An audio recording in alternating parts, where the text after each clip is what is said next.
Hello my friends, Jerry Rosa here in the Rosa Stringworks workshop. I've received some lights to install on some of my buildings. These are dusk to dawn lights and they are LED and I am excited to put them out there. So here's what the box looks like. Let me show you what one of the lights themselves look like. These are heavy duty big lights. This is a very, as they say, skookum light. Very heavy duty. So I'm excited to have these and to get them installed. Well, before I jump into the installation, maybe I ought to show you a couple more things. First of all, it came with some hardware, and it came with, I think this is going to be a photo cell, but I haven't opened it up to see. That's just what I think it is. Yep, I believe that's what it is. There are 3 lights like this in the box. I've got a set of instructions here. What more could I need? Let's get started. Well, my friends, we're at the metal working shop here, and we have an outdoor light, as you can see up here, and that is a motion sensor light. I'm kind of done with that light. It's been up there forever, and I'm glad to put up this new light, this new LED dusk to dawn. So the first thing I got to do is get up there and take that one off. Now I have not turned off the power yet, but I did turn the switch off. After I take this apart, I'll test to see if there's any other hot wires in that box. Doesn't appear like there's any hot wires in there, so I'm just going to take it apart. I was using my little Tesman voltage detector. I really like that thing. It works really well. We've got this off. Now we can take that box off and figure out how we're going to mount the new light. I would like to have a box there, but the way this light is made, I don't know how I'm going to do it. I like to do things the right way. You know, we're dealing with an old structure here. It's heavy oak. Doing things the right way is not the easiest on this. I don't think I have a box that's going to fit that particular mount. I think the first thing I'm going to do is try to mark where these holes are going to want to go. I'm going to have to lag them into this board. I don't know exactly how I'm going to do that even, but I want to get some idea. Not exactly easy to do that because everything's sticking out here. Well, I may just have to rely on measurements because it's just impossible to hold it, and because of this cord sticking out and these wires, I can't get it flush. So I guess I'm just going to have to go on measurements. The drawings for this give you the measurements, and so I'm just going to have to mark it that way. Just like always, it's never simple, but it says 115.9 millimeters. Can you imagine? 115.9. First thing I'm going to do is get myself a vertical line here that's going to get me plumb with this little level. I'll draw a line above and below that I think will cover the area, and then I'll take my 115.9 and try to split that somewhere about the middle of that. That looks close enough to center, so we'll call that the first one, and then 115.9 right in here. We'll call that the other one. What my plan is, I think, is to try to find a box that'll fit in this area here that I can embed and then put lag bolts through these 2 holes. That's my best guess. Don't know if I've got anything like that that's going to work or not, but I'll look around and see what I do have. Well, I found the smallest box I could find in my stash, and I think it'll work. So now what I need to do is put it on here and center it and draw around it and try to center it halfway between these holes, and that looks good. I get it centered on that vertical line there, and then I'll take my drawing pencil and draw around it. But that worked out real nice, and I think I can cut out a perfect square there. I'll have to get my square cutter tool, and we'll see if we can make that happen. Okay, this is what I call my square hole cutting tool right here. We'll see if it works. It would work in normal wood for sure, but this stuff is oak, and it's old oak. It's probably 75 years old, and it's as hard as concrete.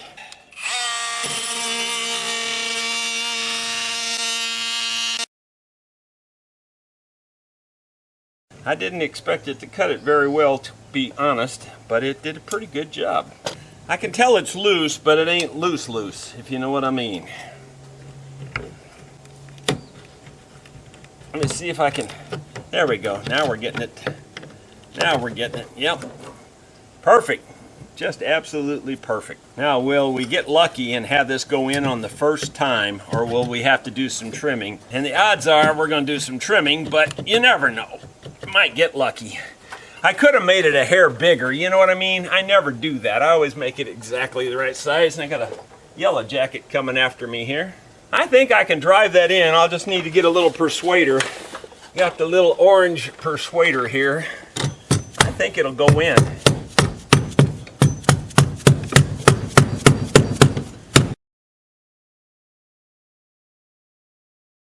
Well, what I didn't account for was these little bulges down in the corners. There's one here and one up there, and I didn't see that, but should have thought about that. I'll tell you what I'm going to do is I'm going to go in there on the anvil and bend these little flaps in just a little more, because they look like they could go in a hair more, and then, thank goodness that didn't break, I don't think. Whoa, I don't like my red wasps. We get a lot of them up here. Let's see if this will go. Kind of think it will this time. Yep, it's going to go this time. No problem. There you go. Worked perfectly. Just took 4 tries to get it. Now I'm going to get some little screws and drill into here and try to get some wood screws to go into there. Got me 2 drills in order to accomplish this simple task here. Let's see if it works. First one, I'm going to just drill the hole for the screws.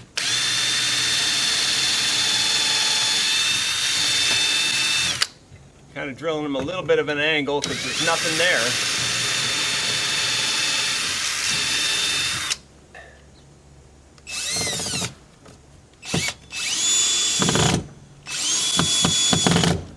Well, that one worked.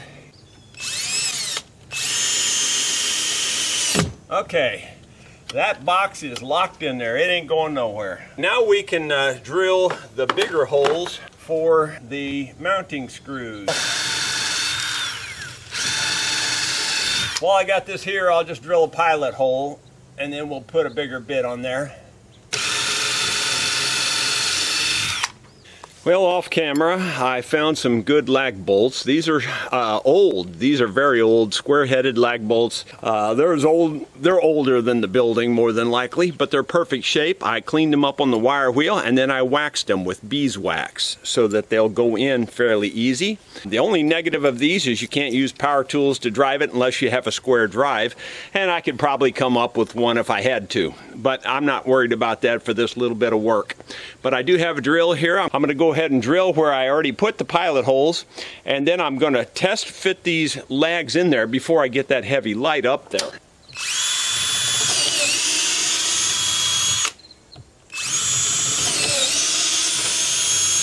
That drilled easier than I was expecting because it just sucked it in there. Now I'm going to test fit these lag bolts so that I don't have to do this later. I want to get these threads already ready to screw in before I get that heavy thing up here, because I know it's not going to be real easy to get these to screw in. It won't be hard.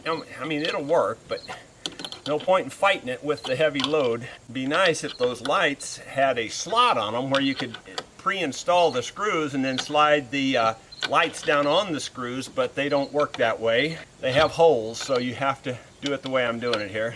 The beeswax definitely makes any kind of a screw going into wood much easier, so you should think about that if you ever need to do something like this. Put wax on them. You can use paraffin wax too, it works fine. Just any kind of wax, and some people use soap. I don't like the soap idea because it's water soluble. It can cause rust, so I prefer wax. But soap works if you don't have anything else. I think I'm all the way through on both of them now. Alright, so I'm going to back them back out. Now I'm going to need to do this wiring before I put the light up there. So I'm going to try to find me something that I can set the light on, have it up there real close. Maybe I'll put a block of wood on here or something to help hold it while I'm wiring it. Okay, my friends, on the directions, it's got green or yellow or green goes to ground. That makes sense. White is going to the neutral and black is going to the load. So we've got those three identified here.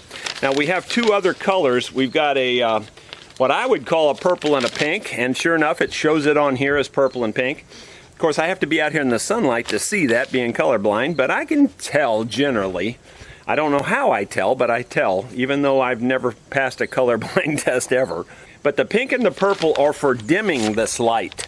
So if you were going to put a dimmer on this and wanted to dim it, you would use these. But I don't plan to dim it right now, so I'm going to ignore those extra wires. And we're just going to use the three main wires to connect up. Well, the view from this side probably won't be that great, but unfortunately the sun is on the other side, so I don't have many options. There's a lot of cable here, and I don't think I can get all of that down in this box. So I hate to do it, but I think I may have to cut off some of this. I think I'll have plenty. In fact, I know I'll have plenty. Unfortunately, there's only two wires here. This old place was wired up pretty poorly. Unfortunately, I don't have an extra ground, so I'll just run the ground to this box. That's all I can do for the moment. I'm going to tape up the pink and the purple wires back to the main cord, just to get them out of my way mainly.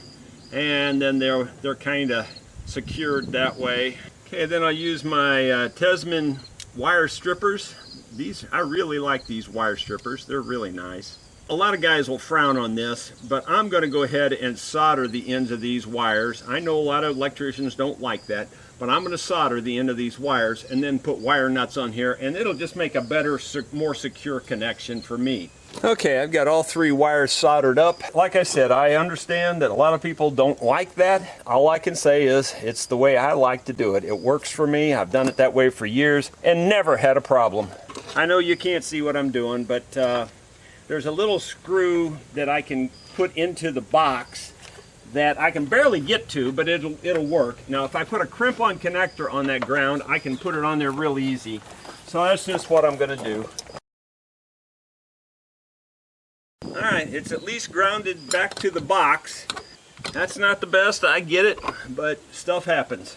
So now we can take the white wires here, put them together with the wire nut. Now, I'm a fan of twisting the wires. I know a lot of people don't even bother, but I think that's the best way to do it. My grandfather was an electrician, and this is the way he taught me, so that's why I do it the way I do it. And that's why I wanted these soldered, so I could twist them together. This wire that I'm wiring to is a number 12. I thought it was a 14, but it's a 12, and that's probably the main reason I had to go to these bigger nuts. Technically, we're finished on the wiring. Now, can I get it together here? I think I can make it all work the way I'm doing it. Yeah, I think it's going to work. The trick is, can I hold this lag bolt, the washer, and get it started? And this is why I screwed those in ahead of time, because now I can screw them in by hand at least part of the way, far enough that they're not going to come off, and that'll actually hold it until I can get the other one started down below. That's why you do what you do. And these lags, I have washers on them also to spread out the stress, and also to allow them to turn down tight without breaking the housing here.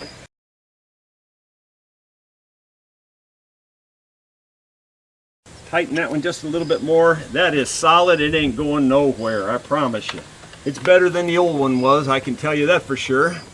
Now I'm going to decide how I want this angled. Do I want to angle it up a little bit? I kind of think so. So that looks really nice. It's very good installation, better than what was there for sure. That ain't going nowhere. That's as solid as a brick. But I can get a wrench, and I'm going to change the angle and have it fan out that way a little bit. Rather than straight down, I'm going to have it fan out across the parking lot a little bit. So we'll get that done here in just a moment. As I think I mentioned before, this light is very skookum, and it takes a 10mm Allen wrench to turn it. It's at 0 degrees now. I think I'm going to put it up at about 15 degrees, maybe 30. The only problem I might have with that is because of the overhang of the roof is so close, the photocell might have a problem. I don't know. We'll find out tonight, won't we? Maybe it'll come on this evening, and if so, all's good. So my friends, here's what the water wheel looks like at night. Can you see it even? It's turning. But the reason I really got this on is to show you what it looks like pulling in up here with the new dusk to dawn light on the shop. You can see that it's all lit up.